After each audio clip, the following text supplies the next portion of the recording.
कोल्हापूर शहरातील वाहतूक कोंडी, अतिक्रमणं, पार्किंग व्यवस्था आणि सिग्नल यंत्रणा सुधारण्याबाबत आज महापालिका आणि शहर वाहतूक शाखेच्या बैठकीत चर्चा झाली. शहरातील बेवारस वाहनांवर महापालिका आणि वाहतूक शाखेनं कारवाई करून ती जप्त करावीत. महापालिकेच्या ना हरकत प्रमाणपत्राशिवाय महावितरणनं नवीन ट्रान्सफॉर्मर उभारू नयेत अशी सूचना आयुक्त डॉक्टर राजेंद्र भारुड यांनी केली. कोल्हापूर शहरातील वाहतूक नियोजनासाठी महापालिका आणि शहर वाहतूक विभागाची बैठक आयुक्त डॉक्टर राजेंद्र भारुड यांच्या अध्यक्षतेखाली पार पडली. शहर वाहतूक शाखा आणि महापालिकेनं संयुक्तपणे रस्त्यावरील अतिक्रमणांवर कारवाई करण्याच्या सूचना डॉक्टर राजेंद्र भारुड यांनी दिल्या. श्री अंबाबाई मंदिर परिसर, मुख्य रस्ते तसंच फुटपाथ अतिक्रमणमुक्त करण्यावर भर देण्यात आला.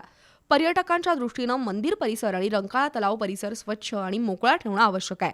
अतिक्रमणं हटवल्यानंतर पुन्हा अतिक्रमणं होऊ नयेत यासाठी सातत्यानं कारवाई करण्याचे निर्देश आयुक्तांनी दिले.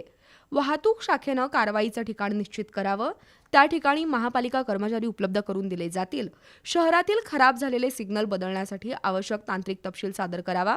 खासगी पार्किंग सुरू करण्यासाठी मागणी असल्यास धोरण ठरवून परवाना शुल्क आणि अटी शर्तींसह परवाना देण्याचा निर्णय घेण्यात आला.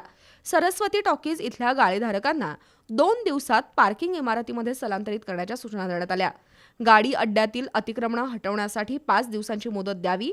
त्यानंतर त्या ठिकाणावरील सर्व साहित्य जप्त करावं अशा सूचना आयुक्त डॉक्टर राजेंद्र भारुड यांनी संबंधित अधिकाऱ्यांना दिल्या.